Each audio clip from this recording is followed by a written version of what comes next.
Hi there, it's Dr. Ron. It's nice to be with you as always. And today I'd like to talk about an issue that isn't earth shaking but can be inconvenient. Uh, One of the things we've always changes the rules on us is to be able to say no problem with social media and stuff like that. It's sometimes abbreviated to no problem. Else. And the reality is that if somebody changes plans on us, if somebody uh, asks something of us at a time we hadn't been planning to do it, if somebody disappoints us in some way, it really may not be a problem. And it's important to not be looking to make a problem out of something that isn't. But I think the term no prob or no problem has become so automatic that I think a lot gets lost when that happens to you.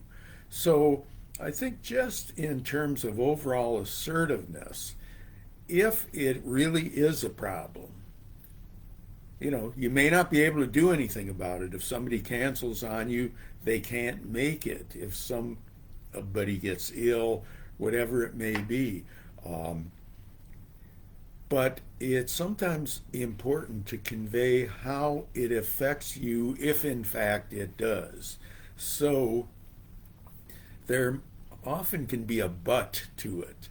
It's no problem, but if you can give me a little more notice, I could have done something else during that time. No problem, but uh, I'm sure that my kids will be a bit disappointed because I've got to stay late and do the work, and they were planning to have dinner with us as a family. Uh, no problem, I can do this, but I had planned to do something else. I think it does two things. Number one, it acknowledges to yourself that you're important enough that an automatic no problem uh, doesn't really define your situation. But I think equally important is the fact that you're conveying to the other person the fact that it is kind of a problem. It's not a big problem, it's not earth shaking, you'll get over it, but perhaps they can change their behavior next time so that they don't cancel on you twice, recognizing that you're flexible enough to be able to accommodate them, so that your boss doesn't ask you to do things that he doesn't ask other people to do because he knows that or she knows that they will turn them down. So I think it's respect for yourself, respect for the other person. When I worked extensively with headache patients, I used to always encourage them to kind of put a caveat into any plans that they made. I think it is tremendously important to be able to plan to do things, and then activity becomes the default. In other words, if you have serious headaches or any kind of chronic condition, um, it's important to not say, well, when I feel better, then I'll make plans. Again, I think it's important to make the plans. If you feel okay, then you default to activity. If you're, obviously in pain and puking and all kinds of things that are kind of unpleasant, you just can't follow through with the plans. But I did encourage them to recognize that when you make plans with a chronic migraine patient who gets severe migraines, and I think this applies to lots of other conditions, chronic back pain, uh, other kinds of medical issues uh, that can have acting up potential.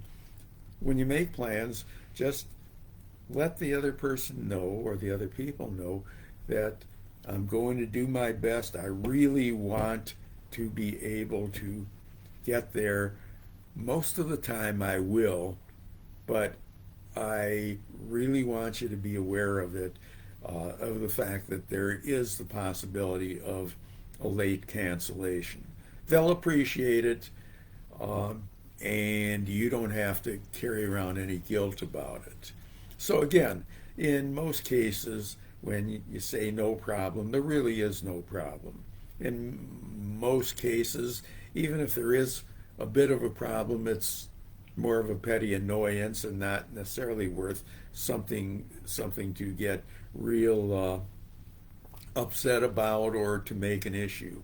In some cases, again, you may not be able to do anything about changing the situation, but it's respectful to yourself and respectful to the other person to let them know that it's no problem, but there is something that they should be aware of.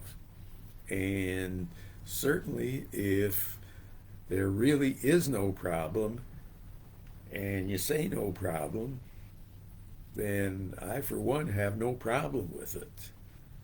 Take care. It's Dr. Ron Kaiser. Looking forward to interacting with you again during the course of the week, and please join us at the Mental Health Gym. Take care now.